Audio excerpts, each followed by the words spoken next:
But now we are back. We're going to talk a little with Greg Schwem, who is a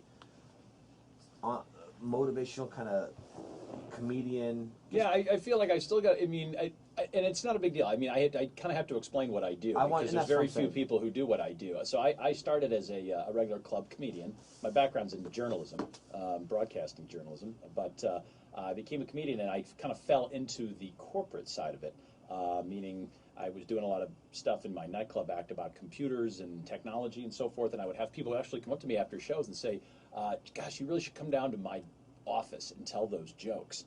And because that's exactly what we're going through right now. You just sort of hit it on the head. And I kind of started investigating this whole different genre of entertainment. And I didn't realize that because I never worked in an office environment. I never worked for a big corporation. I didn't know that these kind of events existed. I didn't know that that a bunch of insurance people all went and had their own conference every year, or that they had these continuing training sessions that they had to do. So I hooked up with an agent and a corporate agent, and now that's what I do. I just go around the country and I perform and speak specifically at business conferences for individual companies, for associations, sales meetings, product kickoffs, awards banquets, all that kind of stuff.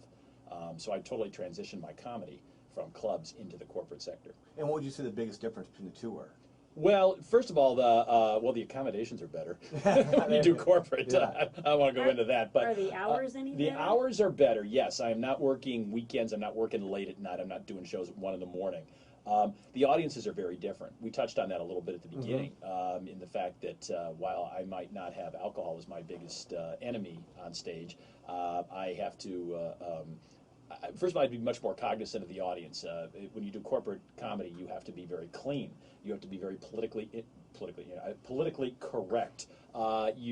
People now are very sensitive to everything. So it's with me, it's almost a constant guessing game over as to what I can talk about and what is not going to offend anybody. In a nightclub, you don't have to do that. You can say whatever you want. Yeah. There's rules you have to play by in corporate entertainment. I'm willing to play by them. There's an awful lot of comedians who aren't, and that's why. There's a very small niche of people who do what I do.